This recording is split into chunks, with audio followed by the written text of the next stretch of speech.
inicio de otra jornada informativa. Compañeros, muy buenas noches. Adriana, Charlie y amables televidentes, enseguida los hechos más importantes de esta jornada. Así es, buenas noches. Iniciamos inmediatamente con temas relacionados a la pandemia. Ana. Así es, iniciamos de inmediato y lo hacemos con un tema muy importante porque en Guayaquil se detecta el primer caso de la variante P1 de Brasil. El Centro de Investigaciones de la Universidad Espíritu Santo accedió a muestras de pacientes en estado crítico en unidades de cuidados intensivos. Además, se reportaron 7 casos de la variante inglesa y 2 de la andina. Escuchemos. Los análisis de vigilancia genómica del COVID-19 en el Laboratorio de Ciencias Ómicas o de Biología Molecular de la Universidad Espíritu Santo realizadas durante el mes de abril establece el primer registro de la variante P1 de Brasil en Guayaquil. Esta variante es mucho más peligrosa. Existen reportes que esta variante podría burlar el sistema inmunológico, tanto de los anticuerpos que ya usted tenía, o peor todavía de los anticuerpos neutralizantes productos de una vacunación. También existen 7 registros de la variante inglesa en la ciudad. Esta y la brasileña las califica como variantes de preocupación y que la población está ante una nueva pandemia. El virus ha mutado, infecta más rápidamente a las personas y en el caso de una variante, especialmente la inglesa, está reportado que causa una mayor mortalidad. Además, que hemos encontrado que 2 de las muestras que nosotros procesamos la semana pasada son variantes andinas. Y de nuevo, estas variantes contagian más rápidamente. Se reportaron también 2 casos de reinfección de la variante de Nueva York en Guayaquil y el primer registro de esta variante en la ciudad de Cuenca. Escogimos a pacientes que estaban en terapia intensiva. Escogimos a pacientes que estaban reinfectados. O sea, era un paciente que decía, oye, a mí ya me dio coronavirus hace 8 meses y de nuevo me da. Entonces a ese paciente cogemos la muestra. ¿Y qué sucede? Ese paciente tuvo el coronavirus original y ahora tiene una variante de Nueva York. O sea, la variante de Nueva York reinfecta, no respeta el anticuerpo que estaba funcionando con esa persona que se infectó. El director general de investigación de la Universidad Espíritu Santo explica que estas variantes son más agresivas. Todos los reportes que tenemos hasta el momento es que las vacunas que estamos poniendo protegen contra estas variantes. La única variante, y esa es la parte peligrosa, que se ha informado que puede burlar los anticuerpos de vacunas es la variante de Brasil. Por lo tanto, necesitamos más estudios. De ahí el llamado a no bajar la guardia y reforzar las medidas de bioseguridad. E insistir al gobierno que es importante que ciudades como Quito y Guayaquil sean prioritarias durante el proceso de vacunación, porque ahí está el 70% de infectados. Informó Roselena Vascones.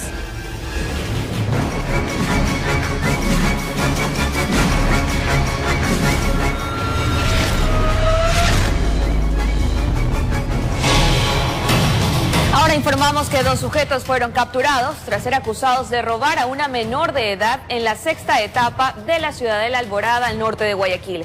Uno de los individuos golpeó a la menor antes de sustraerle sus pertenencias. Adolorida y nerviosa, esta adolescente cuenta cómo vivió minutos de susto cuando un sujeto la golpeó para robarle su celular. Me revolcó, me comenzó a pegar patadas en el cuerpo y me hizo caer contra el cemento. Ante la desesperación, una amiga de la menor alertó a los agentes policiales que circulaban por la 6ª etapa de La Alborada, quienes detuvieron al sujeto y a su acompañante. En el poder de estos individuos se encontró el teléfono celular de la chica que le cometieron el robo en ese instante y 3 teléfonos celulares. Sin embargo, la adolescente no fue la única víctima de los sujetos, pues en la misma tarde ellos habrían asaltado a una mujer con la misma violencia. Él me amenazó con un cuchillo, me correteó y ahí me tiró y me dañó el brazo.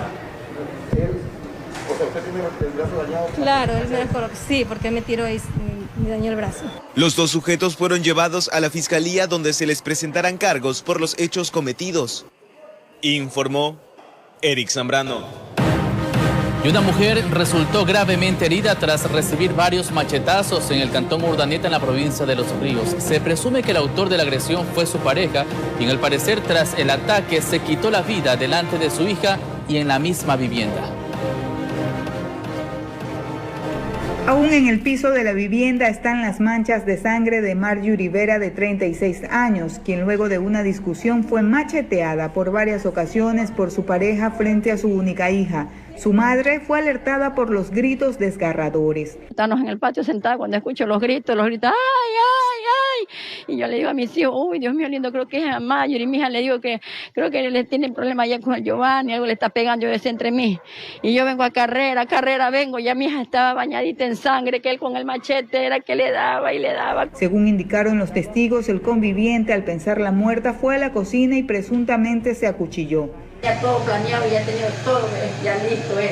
Y ella ha cogido el cuchillo, y él solito con su mano, que está la niña, ella dice que cogió el cuchillo y él cogió así, con las dos manos, y que hacía así, con las dos manos, él así se hacía con las dos manos, él. La mujer se encuentra asilada en una casa de salud en Guayaquil. En el velatorio de Giovanni Burgos, realizado en el sector El Guayabo de Urdaneta, sus familiares pidieron a la policía que el hecho sea investigado, pues el cuerpo presentaba varias puñaladas. Tanta puñalada que se haya dado, no creo eso, que se haya quitado la vida él solito. La policía ya está investigando este intento de femicidio y presunto suicidio. Desde Los Ríos informó Odette Camacho. Una madre de familia fue asesinada de un disparo en el pecho dentro de su vivienda en el cantón Naranjito, provincia de Guayas. Horas después del crimen, un sujeto fue detenido con un arma de fuego. Eran las 20 horas, se iniciaba el confinamiento de ese domingo. Y en la ciudadela Sac-Bucarán del cantón Naranjito se escuchó un disparo. A los vecinos, sin importarles el control, salieron de sus casas para ir a la vivienda de la vecina Araceli. Y aquí se enteraron que había sido víctima de sujetos que aparecieron en una motocicleta. Ella abrió la puerta de madera y uno de los motorizados sacó una cartuchera, abrió fuego y se retiraron del lugar. ¿Quizás los disparos eran para la pareja de...? Yo pienso que sí, porque dicen por ahí las personas que han escuchado que llamaron, ella abrió y ahí la dispararon. De repente su pareja apareció y no pudo abrir las puertas. Pasaba solo encerrada, incluso estaba hasta encerrada cuando había pasado esto. El marido estaba tratando de romper los candados. Se metió por la parte posterior y algunos conocidos intentaron sacar a la mujer ensangrentada hacia un hospital, pero sus llamadas de auxilio terminaron en momentos de desesperación. Porque uno se llama a la ambulancia, que no hay ambulancia por toque de queda. Imagínate esa palabra. Que una persona con un infarto en pleno toque de queda, ¿qué va a hacer? Ya en el sanatorio los médicos mencionaron que no lograron salvarle la vida a Ruth Araceli Plaza, de 50 años, quien deja a una menor de edad en orfandad. Luego realizaron varios allanamientos y detuvieron a un sujeto como principal sospechoso de ese crimen. A él le encontraron una motocicleta y esa arma de fuego que estaría relacionada al asesinato del que ya tienen una hipótesis. Creemos que es alguna situación de carácter, un problema de carácter personal entre el esposo de la occisa y estas personas y los presuntos victimarios. La Fiscalía y la Policía realizan otras verificaciones para conocer el paradero de la persona que conducía la moto, informó Charlie Pisa. 2 toneladas de cocaína fueron decomisadas por agentes de la Policía Antinarcóticos en Guayaquil. El alcaloide iba a ser enviado vía marítima a Rusia. Esta droga está valorada en el mercado nacional en $4 millones. Gracias a la ayuda de un can de la Policía de Antinarcóticos, se halló en un contenedor las 2 toneladas de cocaína. La droga estaba camuflada en cajas de banano dentro de 36 bultos de yute, embaladas con cinta plástica. El alcaloide fue introducido al puerto marítimo de Guayaquil mediante el sistema gancho ciego. Rompen los candados del contenedor que estaba limpio, sacan el banano y las cajas de banano para que generar el espacio donde puedan guardar la droga con la cual le contaminan. Una vez que está contaminado, lo vuelven a cerrar con candados que son clonados. El contenedor llegó al puerto marítimo a finales del mes de abril. La droga pretendía salir hacia Rusia, pero antes de eso pasaba por Bélgica, donde se estimaba que la droga podía quedarse o seguir su ruta. Con este trabajo, la Policía Nacional y sus unidades evitan que se circulen alrededor de 21.146.000 dosis. En estos 2.121 paquetes de droga existen más de 8 logotipos, que ayudará a la policía a investigar y sobre todo a identificar a quién pertenecía este nuevo cargamento. Para identificar a qué cártel pertenece y de esta forma pues nosotros también de acuerdo a nuestras investigaciones, hacemos un cotejamiento o hacemos las verificaciones con Interpol y ellos a su vez nos ayudan con las diferentes entidades a nivel mundial. Según estadísticas de la Policía Nacional de Antinarcóticos, de enero al 2 de mayo del 2020 se incautaron 25 toneladas de droga y en la misma fecha del presente año 49 toneladas. En esta operación denominada AIOR no se detuvo a nadie.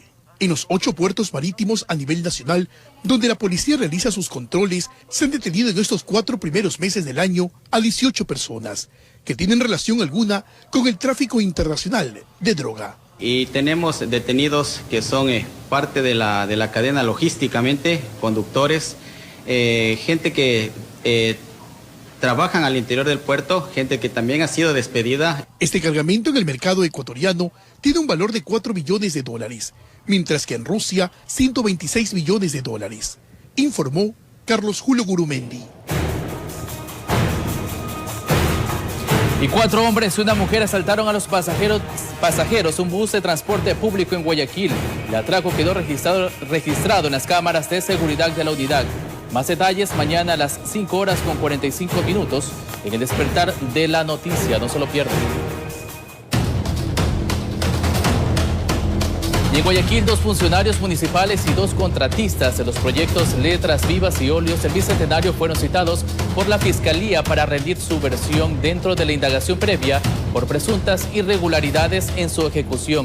La alcaldesa Cintia Viteri está convocada para este martes. La indagación se abrió de oficio y según el impulso de la ministra fiscal Yanina Villagómez por la información publicada en medios de comunicación y redes sociales, investigan la ejecución de un contrato por $389.350 firmado con Elías S. para pintar frases de escritores y poetas en 50 muros de la ciudad, cuyo proyecto se denominó Letras Vivas. Varios artistas cuestionaron que no se haya socializado e incluso contemplado criterios de derecho de autor. La directora de Cultura, María José Félix, fue destituida.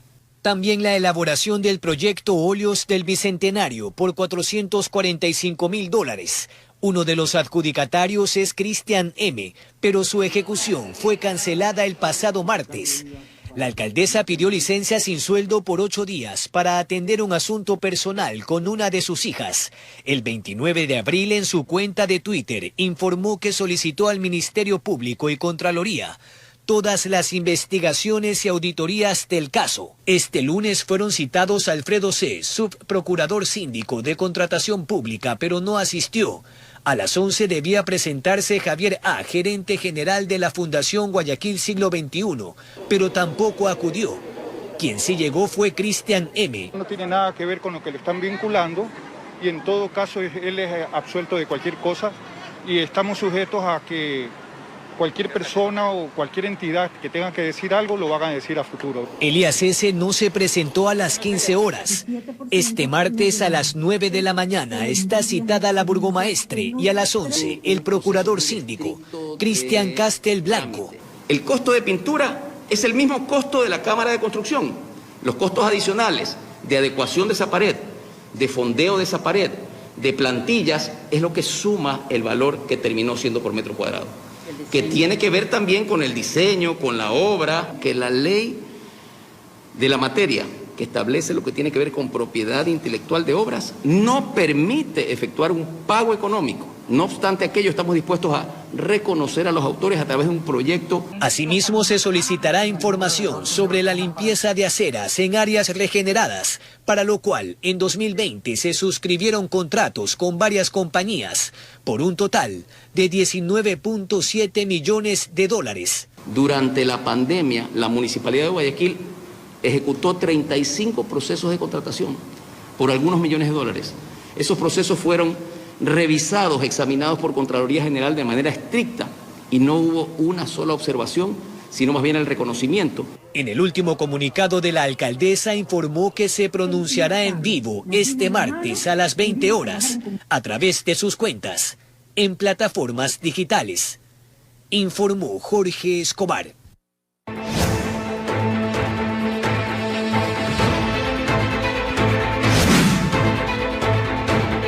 Según el último Último balance epidemiológico, Guayaquil registra una desaceleración de contagios de COVID-19. Sin embargo, la mesa técnica del COE cantonal informó que las unidades de cuidados intensivos continúan saturadas.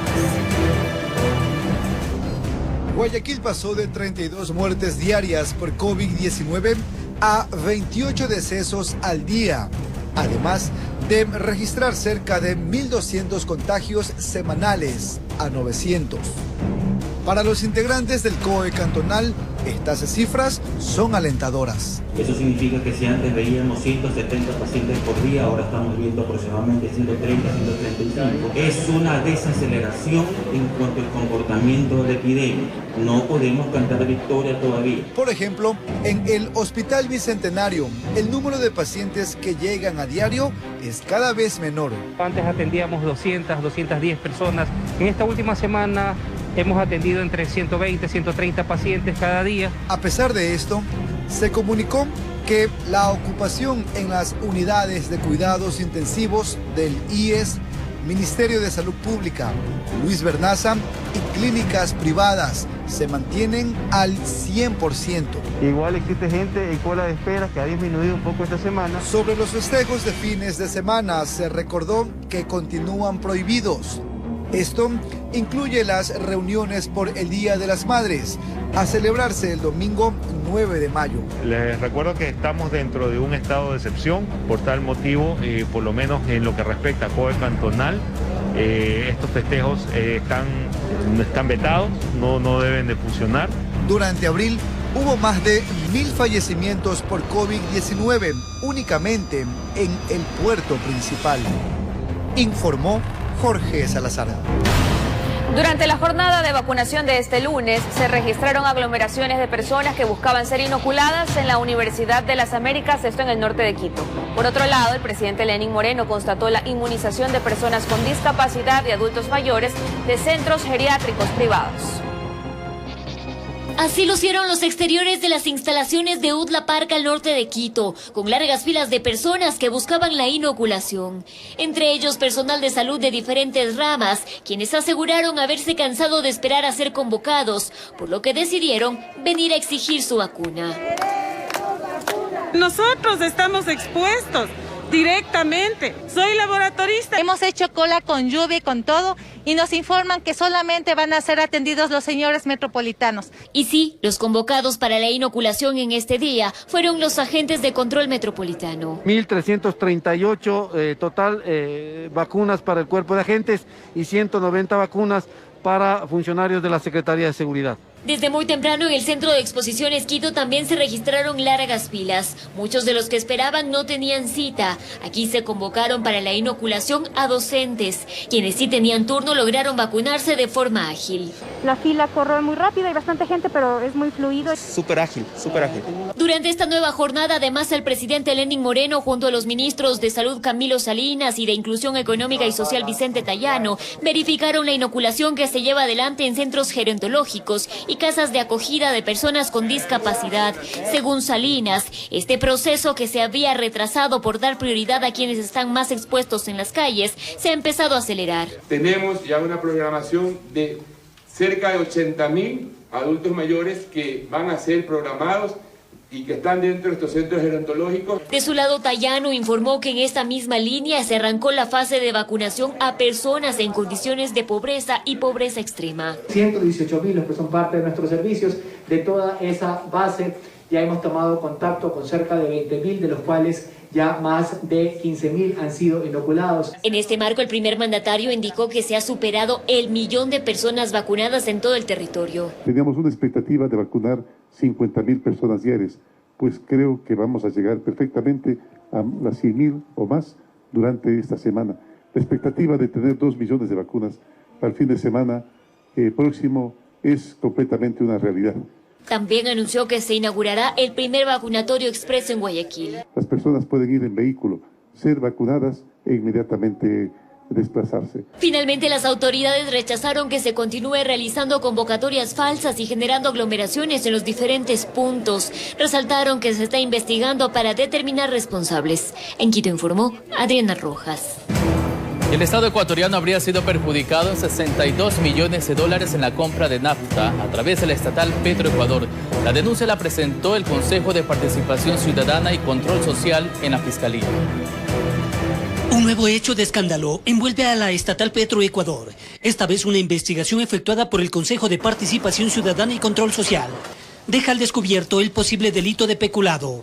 Existe un sobreprecio de más de $62 millones en hidrocarburos, en nafta, que tiene que ver con un perjuicio al Estado respecto a este componente para las gasolinas. El presunto peculado se habría cometido en la firma de 9 contratos por $1.300 millones con 5 empresas transnacionales, a las cuales se les habría ayudado con información privilegiada.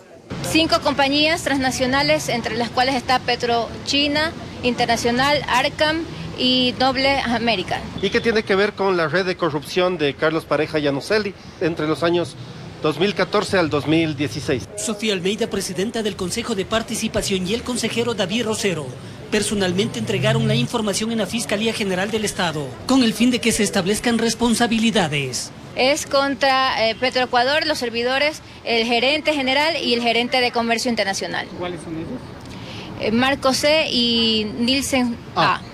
¿Todavía están esos en funciones? No, ya no están en funciones. Hay más personas implicadas, obviamente los mandos principales que tienen que ver con esto y los mandos medios, mandos secundarios que están colocados en la denuncia.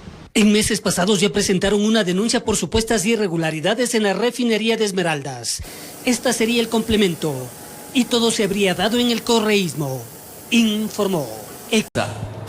Y hoy, 3 de mayo, se celebra el Día de la Libertad de Prensa. La fecha busca evaluar la libertad de prensa a nivel mundial y especialmente rendir homenaje a los periodistas que han perdido sus vidas en el ejercicio de su profesión.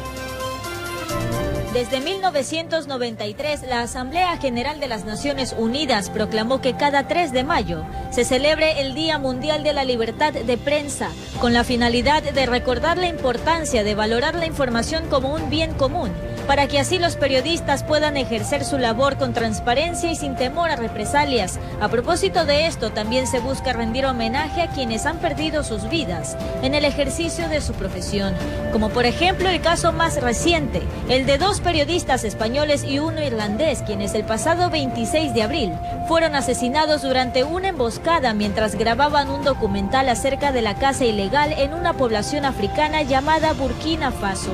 Quienes se atribuyeron la autoría de este atentado fue el Grupo de Apoyo al Islam y los Musulmanes, una federación de grupos yihadistas vinculada a Al-Qaeda. Desde luego el máximo respeto hacia las familias de los fallecidos y también hacia la profesión, una profesión de gran riesgo en tantos lugares de este mundo. Esto también nos lleva a recordar lo que sucedió con el periodista Javier Ortega, el fotógrafo Paul Rivas y el conductor Efraín Segarra de Diario El Comercio, quienes el 26 de marzo de 2018, durante una cobertura en el sector de Mataje, frontera entre Ecuador y Colombia, fueron secuestrados por disidentes de las FARC. Casi un mes después se confirmó el asesinato de los 3. Y sobre lo que este 3 de mayo se conmemora, el presidente de Ecuador, Lenín Moreno, vía Twitter, felicitó a los periodistas y recordó lo que durante su gobierno hizo para fortalecer la libertad de prensa. Informó. La adicción a las drogas termina por dejar huellas imborrables en el ser humano. Pierde lo más hermoso de un ser humano, que es ese amor propio, su autoestima. Entérese cuánto pierden aquellos que cayeron en el consumo de drogas. Este martes en su informativo La Noticia, emisión estelar. Ya de regreso para revisar lo que sucedió en Estados Unidos, donde 4 personas murieron y otras 25 fueron hospitalizadas después de que una embarcación de madera naufragó durante una posible operación de tráfico de migrantes frente a las costas de San Diego, en California. La mayoría de las personas que resultaron afectadas en el naufragio son de nacionalidad mexicana, que uno de los heridos se reporta en estado de gravedad. Según las investigaciones, la zona donde ocurrió la tragedia es muy rocosa, por lo que es posible que las olas golpearan el bote hasta romperlo. Salvavidas locales y la Guardia Costera realizaron por horas tareas de búsqueda de sobrevivientes. De regreso al ámbito nacional, les contamos que un grupo de subcontratistas que participó en la construcción del puente que une el sector de Los Sauces con La Puntilla realizó una protesta exigiendo al consorcio que asumió la realización de esa obra que les pague valores que según ellos todavía están pendientes. Se tomaron el ingreso de la compañía Verdú, ubicada en el kilómetro 10 de la ruta Guayaquil-Salinas. Esta empresa, junto con la española Eurofinsa, conformaron el consorcio Enlace 780, el cual se encargó de la obra que entró en funcionamiento en mayo del 2018. Y hasta la fecha existen valores por parte de la contratista principal, que es el consorcio Enlace 780, que no nos han cancelado. Entre todos los contratistas suma alrededor de 3 millones de dólares, que es la deuda que mantiene el consorcio con nosotros. Son alrededor de 20 subcontratistas que continúan a la espera de recibir los valores correspondientes, porque también deben pagar al personal que laboró con ellos y a quienes fueron sus proveedores. En mi caso, para resolver todo el tema de mis proveedores, de mis pequeños proveedores, a mí me ha tocado vender propiedades para poder cumplir, para no verme enredado en una demanda judicial. Fiamos la soldadura, los gases, maquinaria, usamos maquinaria, entonces no nos pagan, tampoco podemos pagar. Minutos después de esta manifestación fueron atendidos por representantes de Verdú. Se acordó que en 15 días más mantendrán una nueva reunión. Esta compañía les habría señalado que la obra no está entregada formalmente y que el municipio de San Borondón todavía les adeuda alrededor de 7 millones de dólares. Tengo todas las retenciones de las facturas, o sea, ellos ya declararon como que esas facturas están pagadas. A nosotros el SRI ya nos ha cobrado impuestos sobre esas facturas y esas facturas no han sido canceladas por parte de ellos. Informó José Morales. Y el Ministerio de Telecomunicaciones presentó la primera agenda digital del Ecuador que cuenta con 5 ejes y cuyo objetivo es acortar la brecha digital en el país. Se trata de un instrumento que marca la hoja de ruta a un futuro con mejor conectividad. El Ministerio de Telecomunicaciones presentó este lunes la primera agenda digital del país, un instrumento de política pública asociada a la adopción masiva de las tecnologías de la información y comunicación. La presentación fue durante el foro Millennials, Pandemia y Tecnología, un desafío de cambiar el mundo digital. El ministro Andrés Michelena habló sobre este logro. La agenda digital del Ecuador plantea hitos disruptivos para los próximos 2 años, que aseguran el camino andado, entre ellos la primera agenda digital de salud del Ecuador, la estrategia de inteligencia artificial, la historia clínica única electrónica de todo el sistema de salud del Ecuador. Esta agenda cuenta con 5 ejes principales: infraestructura digital, cultura e inclusión digital, economía digital, tecnologías emergentes para el desarrollo sostenible y gobierno digital, en las cuales el Estado ya ha tenido importantes avances. Impulsamos el despliegue de telecomunicaciones, sobre todo en zonas rurales y marginales. Así elevamos al 98% la cobertura móvil en el país. Incrementamos un 294% la red de fibra óptica nacional e instalamos más de 2.000 puntos Wi-Fi gratuitos en todo el país. Se impulsó el desarrollo de 1.3 millones de alfabetizaciones, se logró más de 860.000 capacitaciones a través de más de 800 infocentros ubicados a lo largo y ancho de Ecuador. También se dieron importantes avances durante la pandemia. Desarrollamos la aplicación digital y la app Salud EC y repotenciamos la línea 171 que se convirtió en un canal clave en el marco de la pandemia el año pasado. Informó Marilyn Jaramillo. 22:41 y es momento de una pausa, pero al regresar, sacerdote realiza novedosa campaña para impulsar el uso de la mascarilla para evitar contagios de coronavirus. Ya regresamos.